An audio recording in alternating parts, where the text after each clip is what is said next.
Hello दोस्तों, आप सभी का स्वागत है हमारे YouTube channel the crazy board पर। दोस्तों, आज हम इस वीडियो में प्रश्नावली 7.1 के इस प्रश्न संख्या 6 के इस प्रश्न संख्या 3 को सॉल्व करेंगे। दोस्तों, यदि आप हमारे यूट्यूब चैनल पर पहली बार आए हैं तो आप हमारे चैनल को सब्सक्राइब कर लीजिए, जिससे हमारी आने वाली वीडियो की नोटिफिकेशन आप तक आसानी से पहुँच सके। तो आइए हम क्वेश्चन को सॉल्व करते हैं। दोस्तों, हम यहाँ पर क्वेश्चन लिख लिए हैं। क्वेश्चन है, निम्नलिखित बिंदुओं द्वारा बनने वाले चतुर्भुज का प्रकार यदि कोई है तो बताइए तथा अपने उत्तर के लिए कारण भी दीजिए। दोस्तों, इस बिंदु से जो चतुर्भुज बनेगा उस चतुर्भुज का प्रकार क्या होगा ये हमको बताना है और इसका क्या कारण है उनका कारण भी देना है। दोस्तों, यहाँ पर हमको बिंदु दिया हुआ है, तो दोस्तों हम मान लेते हैं एक चतुर्भुज है। इनका कोऑर्डिनेट ए मान लीजिए, इनका बी, इनका सी और D.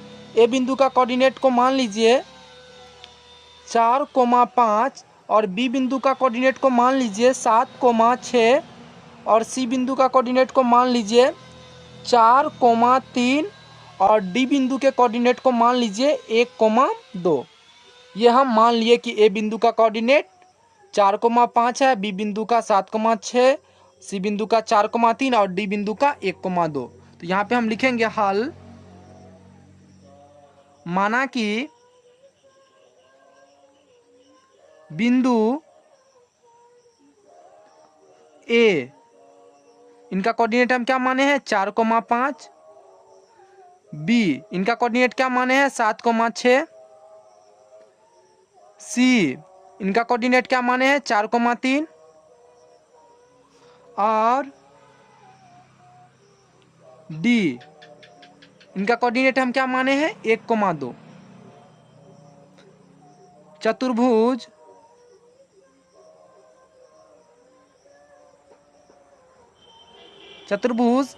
A B C D के शीर्ष बिंदु है, शीर्ष बिंदु है। दोस्तों, ये हम मान लिए, ये कोऑर्डिनेट जो दिया हुआ है ये हम मान लिए चतुर्भुज ए बी सी डी के शीर्ष बिंदु का कोऑर्डिनेट है। अब आइए हम दूरी सूत्र का प्रयोग करके ए बी कैलकुलेट करते हैं, उनके बाद बी सी कैलकुलेट करते हैं, उनके बाद सी डी और उनके बाद ए डी या डी ए। दोस्तों, अगर हम ये चारों भुजा कैलकुलेट कर लेंगे उससे हमको आइडिया लगेगा कि ये किस प्रकार का चतुर्भुज है। तो आइए इसको हम आगे सॉल्व करते हैं और ए बी दूरी को हम कैलकुलेट करते हैं। तो यहाँ पे हम लिखेंगे दूरी सूत्र से ए बी बराबर क्या हो जाएगा। अब जानते हैं कि दूरी सूत्र से दो बिंदुओं की बीच की दूरी बराबर क्या होता है, वो होता है x2 माइनस x1 का whole square plus y2 minus y1 का होल स्क्वायर। अब यहाँ पर आप ए बी में बताइए, इसमें x2 हम जो है 7 को मान लेते हैं और x1 4 को मान लेते हैं, y2 हम 6 को मान लेते हैं और y1 5 को मान लेते हैं। तो यहाँ पे हम क्या लिखे हैं x2 माइनस x1 का होल स्क्वायर, तो यानी 7 माइनस 4 का whole square plus y2 minus y1 का होल स्क्वायर। तो दोस्तों, यहाँ पर हम y2 6 को माने हैं और y1 5 को माने हैं, तो क्या हो जाएगा 6 माइनस 5 का होल स्क्वायर। अगर हम 7 माइनस 4 करेंगे तो ये क्या हो जाएगा। तो दोस्तों, अगर हम 7 माइनस 4 करेंगे तो ये हो जाएगा 3, तो यहाँ पे लिखेंगे 3 का स्क्वायर। और अगर हम 6 माइनस 5 करेंगे तो ये हो जाएगा 1, तो यहाँ पे हम लिखेंगे 1 का स्क्वायर। अगर हम 3 का स्क्वायर करेंगे तो ये क्या हो जाएगा, ये हो जाएगा 9 और 1 का स्क्वायर करेंगे तो ये हो जाएगा 1।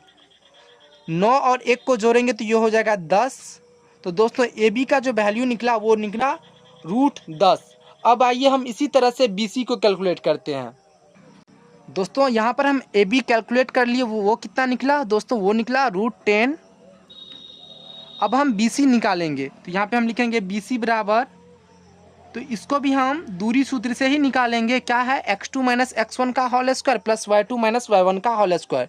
तो दोस्तों, यहाँ पर हम डायरेक्ट लिख देते हैं BC में हम x2 जो है 4 को मान लेते हैं और x1 7 को, और y2 3 को मान लेते हैं और y1 6 को मान लेते हैं। तो यहाँ पे क्या होगा, x2 माइनस x1 का होल स्क्वायर यानी 4 माइनस 7 का whole square plus y2 minus y1 का होल स्क्वायर यानी 3 माइनस 6 का होल स्क्वायर, 3 माइनस 6 का होल स्क्वायर। अब बताइए 4 माइनस 7 करेंगे तो ये क्या हो जाएगा दोस्तों, ये हो जाएगा -3, तो इनका स्क्वायर प्लस 3 माइनस 6 करेंगे तो ये क्या हो जाएगा, ये भी हो जाएगा -3, इनका स्क्वायर करेंगे। अगर हम -3 का स्क्वायर करेंगे तो ये कितना हो जाएगा, ये हो जाएगा माइनस माइनस हो जाएगा प्लस, और 3 का स्क्वायर करेंगे तो ये हो जाएगा 9, 3 3 जा 9। फिर यहाँ पर भी हम 3 का स्क्वायर करेंगे तो क्या हो जाएगा 9, और यहाँ पर भी माइनस माइनस हो जाएगा प्लस, तो 9 + 9। अब 9 + 9 को जोड़ेंगे तो ये कितना हो जाएगा दोस्तों, ये 9 + 9 को अगर हम जोड़ेंगे तो ये हो जाएगा √9 9 18। अब इस 18 का हमको वर्गमूल निकालना है, तो आइए हम 18 का वर्गमूल निकालते हैं गुणनखंड विधि द्वारा। तो क्या करेंगे, 18 का सबसे पहले हम एलसीएम निकालेंगे। तो क्या हो जाएगा, इसमें 2 से भागा देंगे, 2 नमा 18, और क्या हो जाएगा उनके बाद 3 से इसमें भागा देंगे, 3 3 जा 9। तो इसमें देखिए इस 3 का जो है जोड़ा लग गया, 3 जो है वो 2 बार है और ये 2 1 बार है। तो जो जोड़ा में होगा यानी 2 बार होगा उसमें से 1 बाहर निकाल लेंगे, तो इसमें से 3 बाहर आ जाएगा और इस 2 का जोड़ा नहीं लगा तो ये 2 अंदर में ही रहेगा। तो ये हो जाएगा 3√2, ये हो जाएगा आपको BC।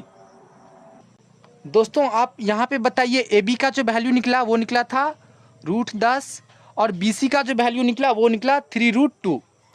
ये BC का वैल्यू कितना निकला 3√2। अब जो है हम CD कैलकुलेट करेंगे, तो आइए हम CD निकालते हैं, देखते हैं ये कितना है। तो यहाँ पे हम लिखेंगे CD बराबर, इसको भी हम डायरेक्ट लिख देते हैं x2 माइनस x1 का whole square plus y2 minus y1 का होल स्क्वायर। तो इस CD में बताइए हम जो है इसमें x2 मान लेते हैं 1 को और x1 मान लेते हैं 4 को, उनके बाद y2 मान लेते हैं 2 को और y1 मान लेते हैं 3 को। तो फार्मूला क्या है, x2 माइनस x1 का होल स्क्वायर यानी 1 माइनस 4 का whole square plus y2 minus y1 का होल स्क्वायर यानी 2 माइनस 3 का होल स्क्वायर, 2 माइनस 3 का होल स्क्वायर। अब यहाँ पर बताइए 1 माइनस 4 करेंगे तो ये कितना हो जाएगा दोस्तों, ये हो जाएगा -3। तो यहाँ पे हम लिखेंगे -3 का स्क्वायर प्लस 2 माइनस 3 करेंगे तो ये क्या हो जाएगा, ये हो जाएगा -1। तो यहाँ पर हम लिखेंगे -1 का स्क्वायर। अगर हम -3 का स्क्वायर करेंगे तो ये कितना हो जाएगा, ये हो जाएगा 9 + 9, माइनस माइनस हो जाएगा प्लस, और 3 3 जा 9 प्लस। अगर यहाँ पर हम -1 का स्क्वायर करेंगे तो ये कितना हो जाएगा, यहाँ पर भी हो जाएगा माइनस माइनस प्लस, और 1 का स्क्वायर करेंगे तो वो 1 ही होगा। अब यहाँ पर 9 और 1 को जोड़ेंगे तो ये कितना हो जाएगा दोस्तों, ये हो जाएगा 10। तो यहाँ पे हम लिखेंगे √10। फिर इसका जो है वैल्यू कितना आया हमको, √10। CD का जो वैल्यू आया वो आया √10। तो यहाँ पर जो है CD निकला वो कितना निकला, ये निकला √10। दोस्तों यहाँ पर देखिए AB भी निकला √10, CD भी निकला √10, यहाँ पर BC निकला 3√2। तो अब जो है हम AD कैलकुलेट करेंगे या आप कहिए तो DA कैलकुलेट करेंगे, आप इसको AD DA कुछ भी बोल सकते हैं। तो आइए अब यहाँ पर हम AD कैलकुलेट करते हैं। यहाँ पे लिखिए और AD बराबर, तो AD बराबर क्या हो जाएगा, इसको भी हम उसी तरह से सॉल्व करेंगे, x2 माइनस x1 का whole square plus y2 minus y1 का होल स्क्वायर। तो हम AD में जो है हम x2 मान लेते हैं 1 को और x1 मान लेते हैं 4 को, और y2 मान लेते हैं हम 2 को और y1 मान लेते हैं 5 को। आप इसको उल्टा भी मान सकते हैं, आप x2 4 को भी मान सकते हैं तो आप x1 1 को ले लीजिएगा। अगर आप y2 5 को मानते हैं तो आप y1 2 को ले लीजिएगा। दोनों केस में जो आंसर आएगा वो सेम ही आएगा। तो अभी जो है हम x2 हम 1 को मान लेते हैं और x1 4 को मान लेते हैं, तो क्या हो जाएगा 1 माइनस 4 का whole square plus y2 minus y1 का होल स्क्वायर यानी 2 माइनस 5 का होल स्क्वायर, 2 माइनस 5 का होल स्क्वायर। अब 1 माइनस 4 करेंगे तो ये कितना हो जाएगा दोस्तों, ये हो जाएगा -3। तो यहाँ पे हम करेंगे -3 का स्क्वायर प्लस 2 माइनस 5 करेंगे तो ये कितना हो जाएगा, ये भी हो जाएगा -3। तो यहाँ पर भी हम -3 का स्क्वायर करेंगे। अगर हम -3 का स्क्वायर करेंगे तो ये क्या हो जाएगा, +9। और यहाँ पर भी हम -3 का स्क्वायर करेंगे तो ये कितना, यहाँ पर भी हम -3 का स्क्वायर करेंगे तो ये क्या हो जाएगा, ये भी हो जाएगा +9। और अगर हम 9 को जोड़ेंगे 9 + 9 तो ये क्या हो जाएगा 18। और हम पीछे में 18 का वर्गमूल निकाले थे, कितना आया था हमको, वो आया था 3√2। तो दोस्तों यहाँ पर AD का जो वैल्यू आया वो कितना आया, 3√2। और यहाँ पर BC का जो वैल्यू आया वो आया 3√2 और AD का वैल्यू आया 3√2 और AB का वैल्यू आया √10 और CD का वैल्यू आया √10। यहाँ पर देखिए ये चतुर्भुज में दो दो भुजा बराबर है, AB बराबर है CD के और BC बराबर है AD के, यानी ये 3√2 है तो ये भी 3√2 है, ये √10 है तो ये भी √10 है। तो दोस्तों दो दो भुजा बराबर ये कौन कौन सा चतुर्भुज में होता है, आइए इनको पहले समझते हैं। दोस्तों एक होता है आयत। तो दोस्तों आयत में भी आपको दो दो भुजा बराबर दिखेंगे, यानी मान लीजिए ABCD एक आयत है, तो मान लीजिए अगर ये 5 मीटर है तो ये भी 5 मीटर होगा, अगर ये 10 मीटर है तो ये भी 10 मीटर होगा, यानी लंबाई, दोनों लंबाई बराबर होगा और इसका चौड़ाई जो है वो भी बराबर होगा। और एक होता है समांतर चतुर्भुज। दोस्तों मान लीजिए ऐसा होता है समांतर चतुर्भुज, और मान लीजिए ABCD एक समांतर चतुर्भुज है। इस केस में भी इनका आमने सामने का भुजा जो है वो बराबर होता है। अगर ये हो जाएगा आपको 2 मीटर तो ये भी हो जाएगा आपको 2 मीटर, ये मान लीजिए होगा 1 मीटर तो ये भी हो जाएगा 1 मीटर। तो दोस्तों आमने सामने का भुजा एक तो आयत में होता है बराबर और एक होता है समांतर चतुर्भुज में, समांतर चतुर्भुज में। तो दोस्तों यहाँ पर हम पता कैसे करेंगे कि ये आयत है या समांतर चतुर्भुज। तो दोस्तों इनको पता करने के लिए सबसे पहले इनका हमको विकर्ण निकालना पड़ेगा। दोस्तों ये आयत का विकर्ण जो है AC और BD ये दोनों बराबर होता है। आयत का दो विकर्ण कौन कौन हो जाएगा, AC और BD। तो दोस्तों ये दोनों बराबर होता है, लेकिन ये समांतर चतुर्भुज में जब हम AC और BD करेंगे तो ये दोनों अलग अलग होगा, यानी AC जो निकलेगा उनका वैल्यू अलग होगा और BD जो निकलेगा इनका वैल्यू अलग होगा। तो सबसे पहले हमको विकर्ण निकालना पड़ेगा। अगर विकर्ण बराबर होगा, अगर मान लीजिए AC बराबर होगा, मान लीजिए AC बराबर होगा BD के, तो ये एक आयत हो जाएगा। अगर AC बराबर नहीं होगा BD के, यानी दोनों का वैल्यू अलग अलग होगा, तो मान लीजिए ये एक समांतर चतुर्भुज है। तो आइए सबसे पहले हम विकर्ण निकालते हैं। दोस्तों इस चतुर्भुज का दो विकर्ण, एक विकर्ण हो जाएगा आपको AC और एक हो जाएगा आपको BD। तो सबसे पहले हम AC निकालते हैं। तो यहाँ पे हम लिखेंगे तथा विकर्ण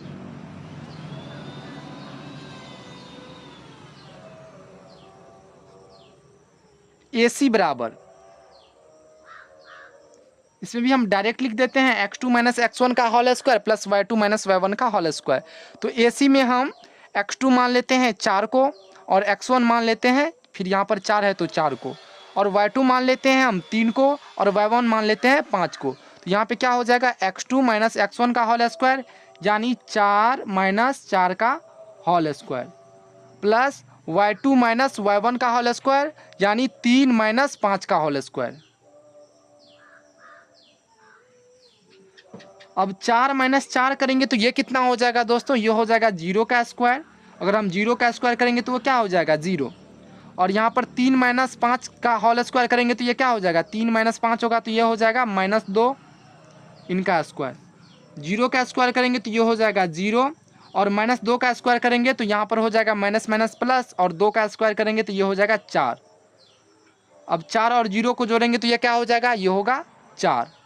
4 का वर्गमूल कितना होता है दोस्तों, ये होता है 2। तो यहाँ पर 4 का वर्गमूल हो गया 2। अब हम निकालेंगे हम BD। अगर BD भी 2 निकलेगा तो समझ लीजिए ये एक आयत है, अगर BD 2 नहीं निकला तो समझ लीजिए ये एक समांतर चतुर्भुज है। तो यहाँ पे हम लिखेंगे विकर्ण BD बराबर,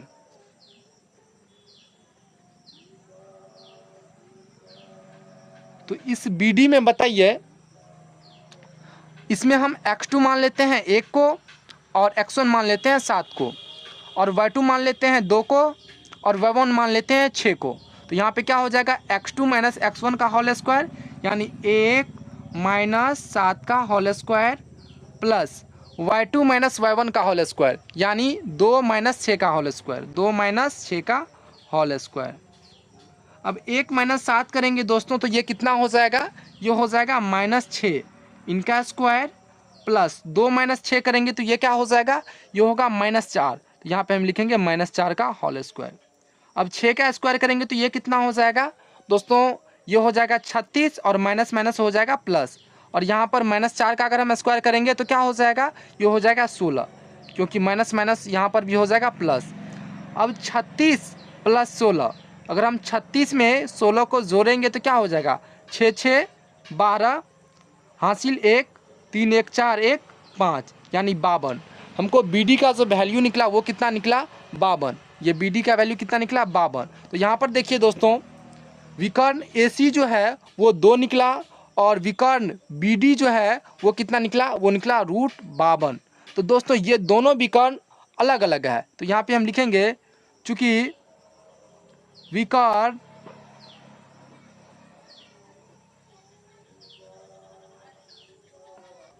दोस्तों इसको कुछ इस प्रकार से लिखिए, पहले विकर्ण नहीं लिखिए, इसको लिखिए चूँकि चतुर्भुज ABCD में AB बराबर CD और BC बराबर AD है, AD है।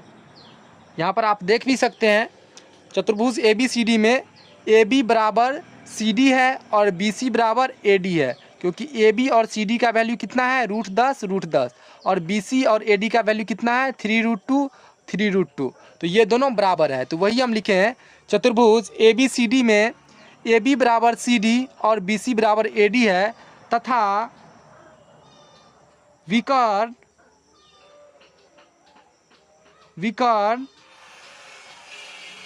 AC बराबर नहीं है BD के, यानी विकर्ण AC और BD जो है ये बराबर नहीं है, क्योंकि एक 2 निकला और एक √52 निकला। तो यहाँ पर विकर्ण AC बराबर नहीं है BD के, इसीलिए ABCD एक समांतर चतुर्भुज है, समांतर चतुर्भुज है।